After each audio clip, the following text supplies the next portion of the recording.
प्यारे साथियों नमस्कार। कैसे हो आप सभी लोग। मैं उम्मीद करूंगा आप सभी मस्त होंगे, शानदार। ठीक है। तो प्यारे साथियों, हम लोगों ने चैप्टर 10 तक, क्लास 10 मैथ्स चैप्टर 10 तक खत्म कर दिया। ठीक है। आज हम पढ़ने वाले हैं दोस्तों चैप्टर 11।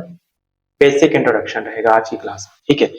जो चैप्टर 11 यानी एक्सरसाइज 11.1 में फॉर्मूला यूज होने वाले हैं, उन्हें हम पढ़ने वाले हैं शानदार तरीके से। ठीक है। वो भी चैप्टर का नाम है वृत्तों से संबंधित क्षेत्रफल। तो भाई आप लोग तो जानते हैं कि वृत्त से संबंधित आप लोग केवल फॉर्मूला जानते थे। क्या भाई? वृत्त का क्षेत्रफल का होता है, पाई आर स्क्वायर होता है। ठीक है। और वृत्त का परिधि का होता है, 2 पाई आर होता है। वृत्त की त्रिज्या निकालने का फार्मूला का होता है, त्रिज्या बराबर का होता है भाई। आप बोलोगे सर व्यास का आधा कर देंगे तो त्रिज्या निकल कर आता है, और त्रिज्या का दोगुना करोगे तो भाई व्यास निकल कर आता है, यही ना। अब बात आती है कि इसके अलावा कौन कौन से फार्मूला होते हैं सर, जरा बताएंगे का? जी बिल्कुल बताएंगे मेरे दोस्त।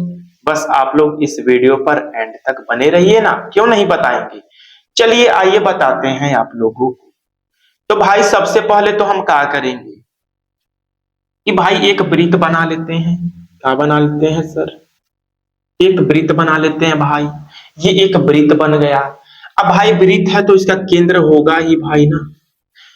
केंद्र होगा भाई, केंद्र में से लगाकर ये गोला पारते हैं ना, वृत्त बनाते हैं ना भाई। चाप लगाएंगे तो एक गोला बन जाएगा, ऐसे कंपास से बनाते हैं भाई। तो केंद्र में पे रख के ना वृत्त बनाएंगे। आप बोलोगे जी सर। अब बताइए भाई, ये केंद्र हो गया। ठीक है। अब भाई केंद्र है तो भाई अगर केंद्र से वृत्त के किसी एक बिंदु पर अगर हम केंद्र को मिला दें तो भाई ये त्रिज्या हो जाती है। हो जाती है कि नहीं मेरे प्यारे दोस्त? ये त्रिज्या हो जाएगी। अब भाई इधर भी मिला दें, यहीं से इसी केंद्र से भाई वृत्त के किसी अनदर बिंदु पर मिला दें तो भाई यहां से यहां तक दूसरी त्रिज्या हो गई, यहां से यहां तक पहली त्रिज्या, यहां से यहां तक दूसरी त्रिज्या। अब भाई जब ये दोनों त्रिज्या मिलेंगी तो एक व्यास का निर्माण होगा, यानी डी का निर्माण होगा। तो भाई ये ए मान लेते हैं, ये बी मान लेते हैं। तो भाई ए बी क्या हो जाएगा? व्यास हो जाएगा। ए बी का हो जाएगा? व्यास हो जाएगा। ठीक है। आर और आर जोड़ देंगे तो 2r। तो व्यास हम लोग का हो जाएगा दोस्तों? व्यास। तो वृत्त का व्यास बराबर का हो जाएगा? यानी व्यास यानी डी। डी से होता है डायमीटर, इसलिए हम डी से डिनोट करते हैं व्यास को। ठीक है। तो व्यास बराबर का हो जाएगा मेरे प्यारे साथी? आर और आर को जोड़ देंगे तभी तो व्यास आएगा पूरा ए बी। आर और आर क्या हो गया दोस्त? 2r। यानी जो व्यास होता है वो त्रिज्या का दोगुना होता है। ये बात क्लियर हो रही है यहां से कि जो व्यास होता है वो त्रिज्या का दोगुना होता है। क्या क्लियर है? आप बोलोगे जी सर बिल्कुल क्लियर है भाई। अब भाई और जो त्रिज्या है भाई वो व्यास का आधा होता है। यहां से त्रिज्या का मान निकालेंगे। देखिए डी बराबर क्या आया? 2r आया ना। तो जब r की वैल्यू निकालेंगे तो भाई d/2 हो जाएगा। यानी त्रिज्या क्या होता है? व्यास का आधा होता है, और व्यास क्या होता है? त्रिज्या का दोगुना होता है। क्लियर? ठीक है। और भाई वृत्त का परिमाप, परिमाप बोलो चाहे परिधि बोलिए, ठीक है, बात एक ही है। वृत्त का परिधि का सूत्र क्या होता है सर?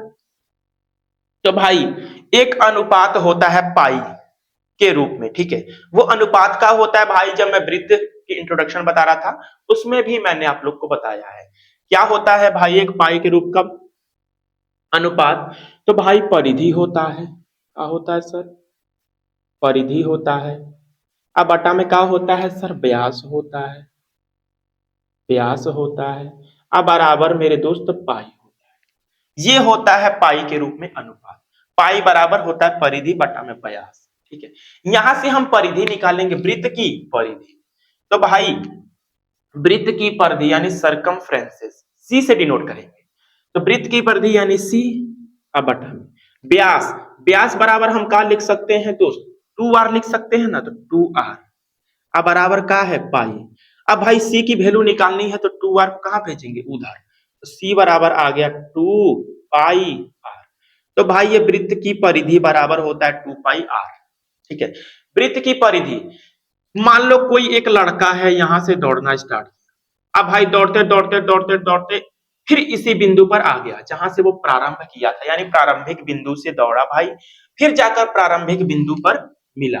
तो यही भाई पूरा एक चक्कर वृत्त का परिधि के बराबर होता है। क्लियर? तो सी बराबर क्या होता है 2 पाई आर, सी यानी वृत्त की परिधि होता है, ठीक है, सरकमफ्रेंस, ठीक है ना। तो भाई इतना तो आप लोग जानते होंगे, और एरिया ऑफ सर्किल क्या होता है, यानी वृत्त का क्षेत्रफल क्या होता है, ये भी जानते होंगे भाई।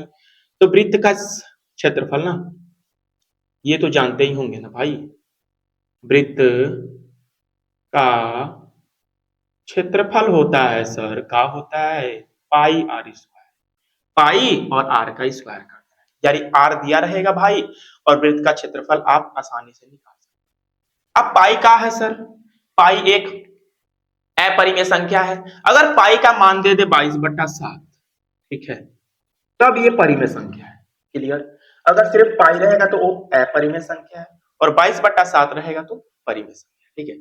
भाई जब तक कहा ना जाए कि पाई के जगह पर कुछ और रखिए, जब तक कहा ना जाए, ठीक है, तब हम 22/7 ही रखेंगे, जब तक कहा ना जाए तब तक हम 22/7 ही रखेंगे पाई के जगह। अगर बोलेगा क्वेश्चन में कि पाई बराबर 3.14 रखिए, तब रखेंगे भाई पाई के जगह पर 3.14, और नहीं बोलेगा तो भाई 22/7 ही हम लोग को रखना है क्वेश्चन में, ठीक है, क्लियर।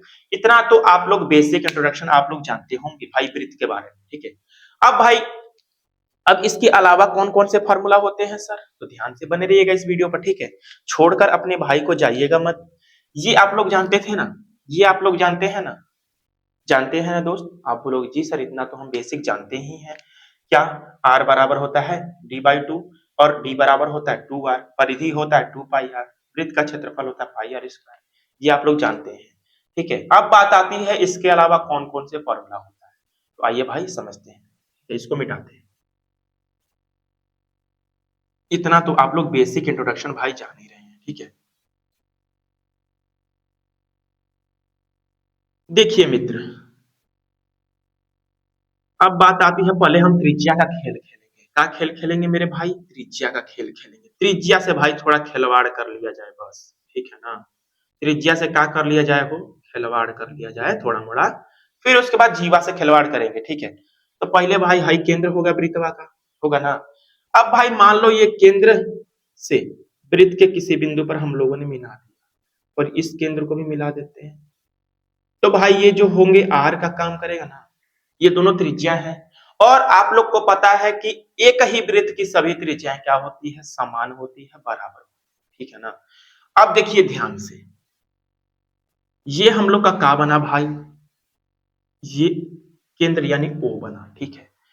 अब सर ये क्या है, मान लो कि एक केक रहता है ना भाई, ये मान लो केक है, अरे भैया बर्थडे मनत बा, बर्थडे मन रहा है, तो क्या करेंगे भाई, चकुइया से पहले लाहो, इतनी से पहले ऐसे ऐसे कट लगाएंगे ना, कि एक ही तरफ में कट लगाएंगे तो भाई निकल जाएगा खड़े, नहीं निकलेगा ना भाई, एक तरफ कट लगाए तो दूसरों तरफ कट लगाना पड़ेगा, तभी तो केकवा निकलेगा, तभी तो मुंह भाव खिलाएंगे, हैं।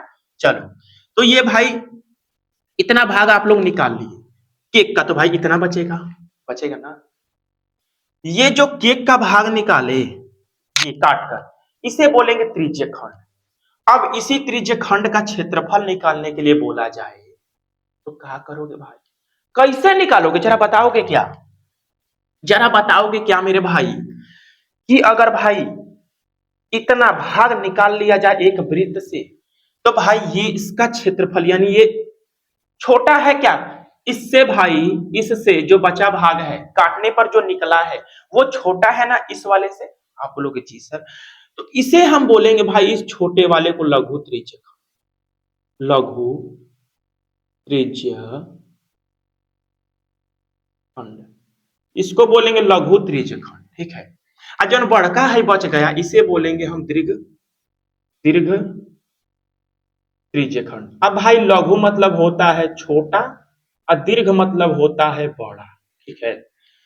अब बात आती है कि सर लघु त्रिज्य खंड का क्षेत्रफल निकालने के लिए बोल दिया जाए, तो भाई देखिए, आइए दो त्रिज्या के बीच ये जो कोण बनेगा इसे हम मान लेते हैं थीटा।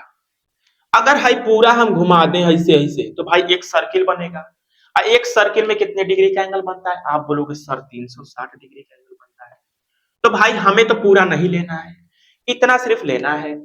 अब भाई देखिए, जैसे ये पूरा भाग है, ठीक है, 360, ठीक है, हमें केवल इतना ही लेना है, तो इतना कैसे निकलेगा हो बताओ, इतना कैसे निकलेगा? जब हम थीटा, मान लो उसको थीटा, जब थीटा में 360 से भाग दे देंगे तभी तो इतनी भाग आएगा आप लोग चीज। तो भाई इतना ही भाग लेना है आपको। तो पूरे में सॉरी, जितना हमें लेना है, जितना थीटा की वैल्यू लेनी है उसमें पूरा जितना है यानी 360 का भाग दे देंगे तो ये थीटा की वैल्यू आ जाएगी। क्लियर? अब ध्यान से देखिएगा, ठीक है। अब ये क्या है? थीटा है, इसको मान लिया हम थीटा। अब भाई बात आती है कि सर इसका लघु त्रिज्यखंड का क्षेत्रफल क्या होगा? तो भाई लिखिएगा इसका फार्मूला क्या होता है। पहला फार्मूला, लघु त्रिज्य खंड का क्षेत्रफल का होता है सर। भाई इसका क्षेत्रफल होता है थीटा बटा में 360 गुना पूरे वृत्त का क्षेत्रफल। ठीक है, वृत्त का क्षेत्रफल का होता है पाई आर स्क्वायर। तो ये होता है मेरे प्यारे दोस्त लघु त्रिज्यखंड का क्षेत्रफल। थीटा बटा में 360 डिग्री गुना में पाई आर स्क्वायर। थीटा की वैल्यू दे दिया जाए, आर की वैल्यू दे दिया जाए। अब पूछेगा आप लोगों से भाई लघु त्रिज्यखंड का क्षेत्रफल बताइए, तो आप ये वाला फॉर्मूला लगाएंगे, ठीक है, जिससे सिर्फ ये वाला क्षेत्रफल आएगा, ये वाला, ठीक है ना। अब बात आती है कि सर तब दीर्घ का कैसे निकालेंगे? क्या बताएंगे का कि दीर्घ का कैसे निकालेंगे सर? जी बिल्कुल बताएंगे भाई, 2 नंबर पर लिखिएगा। दीर्घ त्रिज्य खंड का क्षेत्रफल कैसे निकालेंगे सर? तो देखिए भाई, अगर ये पूरा जो केक है, ठीक है, आई पूरे केकवा में से इतनी सा काट के निकाल देंगे तो भाई इतना ही बचेगा ना। अब बताइए पूरे है वृत्त में से यानी पाई आर स्क्वायर के क्षेत्रफल में से अगर हम इसका क्षेत्रफल घटा देंगे भाई तो सिर्फ ये वाला दीर्घ त्रिज्यखंड बचेगा ना। तो भाई ये लघु त्रिज्यखंड का क्षेत्रफल इसमें से घटा दें, लघु त्रिज्य खंड का क्षेत्रफल घटा देंगे पूरे वृत्त के क्षेत्रफल में से, तो भाई दीर्घ त्रिज्यखंड का क्षेत्रफल आ जाएगा। क्लियर? आप बोलोगे जी सर बिल्कुल क्लियर। अब इसका सही से फार्मूला लिखवा दीजिए सर। तो आइए लिखवा देते हैं भाई। ये है पाई आर स्क्वायर अब माइनस में लघु त्रिज्यखंड का क्षेत्रफल क्या होता है? थीटा/में 360 डिग्री गुना में पाई आर स्क्वायर। अब भाई पाई आर स्क्वायर क्या दिख रहा है? कॉमन ले लीजिए सर, क्या दिखता है? तो कॉमन ले लेते हैं मेरे भाई, पाई आर स्क्वायर। अंदर क्या बचेगा दोस्त? इसके जगह पर 1 बचेगा। अब माइनस में थीटा/में 360 डिग्री बचेगा, ये बच सकता है। और नहीं तो भाई एलसीएम लेना चाहते हो तो एलसीएम लेके कर सकते हो। क्या हो जाएगा? पाई आर स्क्वायर 360 में 1 की मल्टीप्लाई तो 360 डिग्री, अब माइनस में ये थीटा, अब बटा में क्या है? 360 डिग्री, ठीक है। तो इतना आप लोग लिख सकते हो फॉर्मूला। ये दीर्घ त्रिज्यखंड का क्षेत्रफल हो जाएगा क्या? पाई आर स्क्वायर गुना 360 अब माइनस में थीटा, अब बटा में क्या हो जाएगा? 360 डिग्री, ठीक है। इतना क्लियर हुआ क्या आप लोगों को? बताइएगा जरा, ठीक है। तो ये फॉर्मूला यूज कर सकते हैं आप दीर्घ त्रिज्यखंड का क्षेत्रफल। अब बात आती है सर कि जो लघु त्रिज्यखंड है इसका चाप कौन सा है? तो भाई लघु त्रिज्यखंड का यही सब चाप है, यहां से यहां तक। दीर्घ का कौन सा चाप है भाई? तो यहां से पूरा यहां तक। अगर पूछा जाए भाई आप लोगों से कि सर लघु त्रिज्यखंड के चाप की लंबाई कैसे निकालेंगे, तो उसका भी फार्मूला है भाई। सर क्या फार्मूला है? आगे बता रहे हैं। पहले इसको आप क्या करिए? नोट करिए, ठीक है। आप इसको क्या करिए दोस्तों? नोट करिए, ठीक है। फिर उसके बाद हम बता रहे हैं, ठीक है। चलिए मिटा दे भाई, बताओ। मिटा दें? मिटा दे मेरे दोस्त, आप बताइए जरा, क्या मिटा दें? आप बोलोगे जी सर पूछ क्यों रहे हैं, मिटाइए ना आप। चलिए भाई नोट करिए जल्दी से। चलिए, आप लोगों को ये फॉर्मूला याद रखना बहुत ही आवश्यक है मेरे भाई, मेरे मित्र, मेरे दोस्त, ठीक है। चलिए अब बात आती है, मैंने क्या बताया आप लोगों को कि लघु त्रिज्यखंड के चाप की लंबाई अगर पूछा जाए, यानी यहां से इसको ए मान लेते हैं, इसको भी ए और बी की लंबाई पूछा जाए तो कैसे निकालेंगे मेरे भाई? तो उसका भी फार्मूला है, लिखिएगा। पहले लघु के लिए चलते हैं। लघु त्रिज्य खंड, लघु त्रिज्य खंड लघु त्रिज्यखंड के चाप की लंबाई कैसे निकालेंगे भाई? तो भाई आप लोगों को कुछ नहीं करना है भाई, ये कोण तो हमारा रहेगा ही, यानी थीटा बटा में 360 करेंगे, क्या हो जाएगा? थीटा बटा में 360 गुना में पाई आर स्क्वायर नहीं करेंगे मेरे दोस्त, ये त्रिज्य खंड का क्षेत्रफल हो जाएगा। क्या करेंगे भाई? सिर्फ हम चाप ले रहे हैं ना ये, तो भाई इसमें गुना करेंगे 2 पाई आर से, 2 पाई आर से, ठीक है। तो ये आ जाएगा भाई लघु त्रिज्य खंड के चाप की लंबाई अगर निकालनी है तो, ठीक है, क्लियर। अब भाई इसको सरल करके भी लिख सकते हैं आप, सर ये 2 से काटेंगे 360 को तो 180 बार में कटेगा, तो आ जाएगा थीटा बटा में 180 अंश अगुना पाई आर आ जाएगा ओनली, ठीक है, पाई आर आ जाएगा, क्लियर। ये भी लिख सकते हैं आप, ठीक है ना। अब बात आती है सर, क्या बात आती है कि हमें अब दीर्घ त्रिज्य खंड का क्षेत्रफल, सॉरी दीर्घ त्रिज्य खंड के चाप की लंबाई निकालना है, तो कैसे निकालेंगे वो? तो ध्यान से देखिएगा मेरे प्यारे मित्र, अब लिखेंगे, ये तीसरा फॉर्मूला था, अब बात आती है चौथा फॉर्मूला, लिखेंगे दीर्घ त्रिज्य खंड के चाप की लंबाई निकालने का फॉर्मूला क्या होता है? अब भाई इतना क्या होता है, इतना निकालने का फॉर्मूला ये है ना, अब पूरा निकालना है भाई, है यहां से यहां तक निकालना है, तो कैसे निकालेंगे भाई बताइए जरा। तो अगर भाई हम क्या करें कि पूरे वृत्त की परिधि में से, ये पूरे वृत्त की परिधि में से खाली इतना भगवान निकाल दें, तो भाई यही तो आएगा। आप बोलोगे जी सर, तो 2 पाई आर में से घटा देंगे थीटा बटा में का 180 ना, 180 लिखे, चाहे थीटा बटा में 360 गुना 2 पाई आर लिखे, बात है। तो भाई 360 लिखते आइए, लीजिए, ताकि हम लोग को कॉमन लेने में आसानी रहे। 360 डिग्री अगुना में 2 पाई आर होता है ना, यहां से लिखे, ठीक है, ये वाला नहीं लिखे, ठीक है।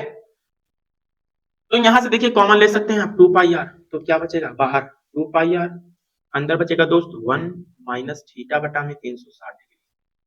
इसको और सही से करके लिखना चाहते हैं लिख सकते हैं दोस्त, क्या 2 पाई आर अंदर 360 की मल्टीप्लाई एक में तो 360, अब माइनस में थीटा और बटा में 360 डिग्री, तो ये हो जाएगा क्या दीर्घ त्रिज्य खंड के चाप की लंबाई निकालने का फार्मूला, ठीक है। तो आप ये फार्मूला यूज कर सकते हैं, मोस्ट इंपॉर्टेंट फार्मूला, ये सब फार्मूला नोट करते रहिए, काम आने वाले हैं मेरे भाई। अब बात आती है दोस्त, हम लोगों ने समझा क्या क्या समझा भाई, कि हम लोगों ने समझा लघु त्रिज्य खंड का क्षेत्रफल, दीर्घ त्रिज्य खंड का क्षेत्रफल, कहीं कहीं क्वेश्चन में लिखा रहेगा कि सर संगत त्रिज्य खंड का क्षेत्रफल, तो भाई जो लघु त्रिज्य खंड का क्षेत्रफल है ना, वही संगत त्रिज्य खंड का क्षेत्रफल भी होगा 360 थीटा बटा में 360 गुना पाई आर स्क्वायर, ठीक है, समझ गए। तो ये देखिए हम लोगों ने लघु त्रिज्य खंड के चाप की लंबाई पढ़ा, दीर्घ त्रिज्य खंड के चाप की लंबाई पढ़ा, ठीक है ना। आप लोग इतना नोट करिए, फिर उसके बाद चलेंगे हम वृत्त खंड पर। कहा भाई? वृत्त खंड, कहा सर? वृत्त खंड, वृत्त खंड, जल्दी से लिखिएगा आप लोग, जल्दी से लिखिएगा मेरे भाई। अर्धवृत्त का क्षेत्रफल क्या होता है बताएंगे क्या? अर्धवृत्त का क्षेत्रफल क्या होता है भाई? पूरा वृत्त का क्षेत्रफल क्या होता है? पाई आर स्क्वायर, अर्धवृत्त का 1/2 से गुना हो जाएगा, और क्या हो जाएगा? पूछता हूं बताया करो यार, ठीक है। चलो अब भाई हम लोगों ने त्रिज्या से खेल खेल लिया, अब जीवा से खेल खेलेंगे। हमने बताया ना भाई कि पहले हम मान के क्या खेला जी भाई, हम लोग खेलेंगे पहले त्रिज्या से खेल, उसके बाद अब क्या खेलेंगे भाई? क्या खेलेंगे हो? जीवा से खेल खेलेंगे भाई। वृत्त की सबसे बड़ी जीवा को क्या कहते हैं, जरा बताएंगे क्या? बताएंगे क्या मेरे भाई? बताएंगे क्या मेरे भाई? बताएंगे क्या भाई? व्यास कहते हैं। वृत्त की सबसे बड़ी जीवा को क्या कहते हैं? व्यास कहते हैं सर। क्या कहते हैं? व्यास, ठीक है, बिल्कुल शानदार। देखिए ये वृत्त की जीवा मान लो भाई, ये हम लोगों ने जीवा खींच दी एक वृत्त, ठीक है। तो भाई इस वृत्त को, ये जीवा जो है दो भागों में बांट दिया, एक छोटा है एक बड़ा है। तो भाई जो छोटा है उसको लघु वृत्त खंड बोलेंगे। क्या बोलेंगे भाई? लघु वृत्त खंड। और जो बड़ा है उसको क्या बोलेंगे, दीर्घवृत्त खंड। अब भाई ये होता है हम लोगों का केंद्र होता है भाई, ठीक है। अब इस केंद्र से हम क्या करते हैं भाई, इस जीवा को हम मिला देते हैं, ठीक है। इस जीवा को हम क्या किए भाई, मिला दिए, ये मिला दिए, ठीक है। ये मिला दिए, केंद्र ओ है भाई। अब यहाँ पर ए नाम दे दे रहे हैं, यहाँ पर बी नाम। भाई हमें तो निकालना है का, सिर्फ हमें तो निकालना ना है, ये भाई लघु वृत्त खंड है, लिख लीजिएगा लघु वृत्त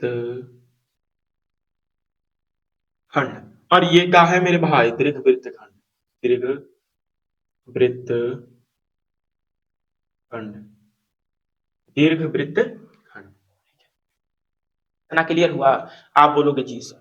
अब बात आती है कि सर हमसे पूछ दिया लघु वृत्त खंड का क्षेत्रफल तो कैसे निकालेंगे मेरे सर, बताइए मेरे भाई। कि जब लघु वृत्त खंड का क्षेत्रफल पूछ देगा सिर्फ इतना, ये तो छायांकित किए हैं हम, इतना से इतना पूछ देगा क्षेत्रफल तो कैसे निकालेंगे सर, बताइए मेरे भाई। कैसे निकालेंगे जरा बताएंगे क्या आप सभी लोग, क्या बताएंगे क्या मेरे भाई, बताइए जरा, तो हम भी देखें आप लोग का दिमाग कितना चल रहा है मेरे भाई। जल्दी बताइए लघु वृत्त खंड का क्षेत्रफल, जल्दी बताइए, जल्दी बताइए मेरे दोस्त, जल्दी बताइए।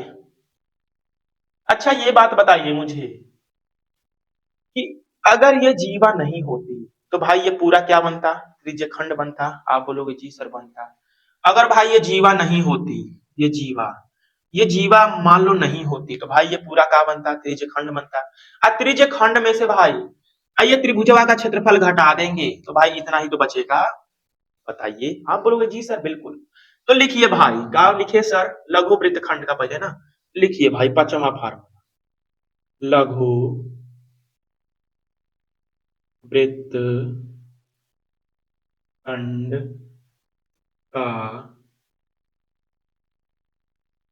क्षेत्रफल, लघु वृत्त खंड का क्षेत्रफल क्या होता है सर, तो भाई त्रिज्य खंड का क्षेत्रफल क्या होता है, थीटा बटा में 360 डिग्री और गुना में पाई आर स्क्वायर होता है। अगर हम उसमें से घटा दें त्रिभुज ए ओ बी का क्षेत्रफल तो इतना ही बचेगा। आप बोलोगे जी सर, तो इसमें से घटा दीजिए भाई त्रिभुज ए ओ बी का क्षेत्रफल। अब सर त्रिभुज ए ओ बी का क्षेत्रफल, अब भाई ये कैसा भी त्रिभुज बन सकता है, समबाहु बन सकता है, समकोण बन सकता है, ठीक है। अगर भाई समबाहु त्रिभुज हुआ तो समबाहु त्रिभुज का क्षेत्रफल क्या होता है, समबाहु त्रिभुज का कंडीशन क्या होता है, सम यानी समान, बाहु यानी भुजा। समबाहु त्रिभुज की सभी भुजाएं क्या होती है, समान होती है, यानी सभी भुजाएं समान है, 6 सेंटीमीटर 6 सेंटीमीटर 6 सेंटीमीटर, तो भाई यहाँ पर लगेगा समबाहु त्रिभुज का, ठीक है। तो समबाहु त्रिभुज का क्षेत्रफल क्या होता है सर, जरा लिखा दीजिए, लिखिएगा भाई, समबाहु त्रिभुज का क्षेत्रफल तो होता है भाई कौरणी में 3/4 ए स्क्वायर। ए का है सर भाई भुजा है, कोई एक भुजा, जब सभी भुजाएं समान है तो कोई एक भुजा ले लेंगे आप, 6 सेंटीमीटर 6 सेंटीमीटर 6 सेंटीमीटर है तो 6 ए का वैल्यू हो जाएगा, 6 का स्क्वायर 36 हो जाएगा भाई, ठीक है ना। और फिर 36 को 4 से काट देंगे, 9 बार कटेगा, यानी 9 करनी में 3 का आ गया क्षेत्रफल, आ गया समबाहु त्रिभुज का, ठीक है ना। तो 9 करनी में 3 भाई लघु त्रिज्य खंड के क्षेत्रफल में से घटा देंगे। सर अगर, अब बात आती है कि सर अगर हमारे पास ये समबाहु ना होकर संपूर्ण हुआ तब, तो भाई समकोण त्रिभुज का क्षेत्रफल भी लिखेंगे, तो भाई उसमें सिर्फ आधार दिया होगा और ऊंचाई दे रखी होगी बस। समकोण त्रिभुज का क्षेत्रफल का होता है सर, ये होता है सर 1/2 अगुना में आधार अगुना में ऊंचाई, ये होता है, ठीक है। तो ये फार्मूला लगाएंगे। अगर सर ऊंचाई ना दे रखी हो, तीनों भुजाएं अलग अलग हों, तब क्या करेंगे, समबाहु भी नहीं लगेगा और ना समकोण लगेगा। समकोण का कंडीशन होता है कोई एक भुजा, सॉरी कोई एक कोण 90 अंश का होना चाहिए, तब समकोण त्रिभुज का क्षेत्रफल लगेगा, अन्यथा नहीं लगेगा। अगर सर तीनों भुजाएं अलग अलग दी गई हो, ऊंचाई न हो, तो भाई कैसे निकालेंगे, तब दोस्त उस कंडीशन में आप हीरोन का सूत्र लगा सकते हैं। हीरोन का सूत्र क्या होता है सर, लिख देता हूं भाई, हीरोन का सूत्र भी लिखिएगा भाई, हीरोन का सूत्र। इस सूत्र से आप किसी भी त्रिभुज का क्षेत्रफल निकाल सकते हैं। हीरोन का सूत्र, तो हीरोन का सूत्र होता है दोस्त अंडर रूट में S, S minus A, S minus B, S minus C, ये होता है। ठीक है सर, ये इसकी वैल्यू क्या है? तो भाई वृत्त का अर्ध परिमाप है। ठीक है, सॉरी त्रिभुज का अर्ध परिमाप होता है ये। कौन? एस। तो अर्ध परिमाप कैसे निकलता है सर? तो भाई अर्ध परिमाप तीनों भुजाओं का योग कर देना है और 2 से भाग देना है, तो वो त्रिभुज का अर्ध परिमाप आ जाता है, यस की वैल्यू। ठीक है, क्लियर? अगर सर हम लोग को डायरेक्ट करना है, इन सब का झमेला नहीं पालना है, तब क्या फार्मूला एक है कि इन सब का झमेला ना पालना पड़े, सीधे वो फार्मूला में रखें, मान आ जाए। तो जी बिल्कुल वो फार्मूला है दोस्त। सर कौन सा फार्मूला है? लिखिएगा भाई, लिखिएगा मेरे दोस्त। मिटा देगा? हाँ, नीचे लिखवा दें। का फार्मूला होता है, लिखिए। लघु वृत्तखंड का क्षेत्रफल निकालने का फार्मूला होता है थीटा बटा में 360 डिग्री अगुना में पाई आर स्क्वायर। ठीक है, घटा देंगे, का घटा देंगे मेरे भाई, का घटा देंगे 1/2 आर स्क्वायर साइन थीटा, ये घटा देंगे। थीटा बटा में 360 डिग्री पाई आर स्क्वायर, घटा का 1/2 आर स्क्वायर साइन थीटा। तो ये फार्मूला लगा सकते हैं आप। ठीक है, ये हो गया लघु वृत्तखंड का क्षेत्रफल निकालने का। सर अब दीर्घ वृत्तखंड का क्षेत्रफल कैसे निकालें? तो दीर्घ वृत्तखंड का क्षेत्रफल निकालने के लिए आप क्या करेंगे भाई कि पूरे वृत्त के क्षेत्रफल में से ये लघु वृत्तखंड का क्षेत्रफल घटा देंगे तो आपके पास आ जाएगा। ठीक है, पूरे वृत्त के क्षेत्रफल में से। ठीक है ना, लिखिएगा भाई, क्या दीर्घ वृत्त खंड का क्षेत्रफल निकालने का फार्मूला होता है दोस्त पूरे वृत्त के क्षेत्रफल में से, यानी पाई आर स्क्वायर में से घटा देंगे लघु वृत्तखंड का क्षेत्रफल, वृत्तखंड का क्षेत्रफल। ठीक है ना, घटा देंगे। ठीक है, तो होता है ये फार्मूला लघु वृत्तखंड का क्षेत्रफल। चाहे ये रखिए चाहे ये रखिए, यहां पर रखिए, कॉमन उमन लेकर सरल बना लीजिएगा आप लोग। ठीक है, तो बस इतना फार्मूला यूज होने वाला है किसमें? इसमें सर एक्सरसाइज 11.1 में। तो ये परिचय की क्लास थी। ठीक है, अब जान गए ना भाई कि वृत्त से संबंधित क्षेत्रफल निकालने के लिए कितने फार्मूले होते हैं। देखकर घबरा मत जाइएगा आप लोग। ठीक है, इत्मीनान से पढ़ना है बस आप लोगों को, और कुछ बचा होगा भाई क्या करिएगा देख लीजिएगा, और नहीं तो भाई जब प्रश्नावली स्टार्ट कर देंगे तो उसमें जो फार्मूला, मुझे तो नहीं लगता है एक भी फार्मूला छूटा होगा। ठीक है, चलिए दोस्त, अब मिलता हूं आप लोगों से नेक्स्ट वीडियो में। ठीक है ना, नेक्स्ट वीडियो में। तब तक के लिए नमस्कार दोस्त, जय हिंद, जय भारत।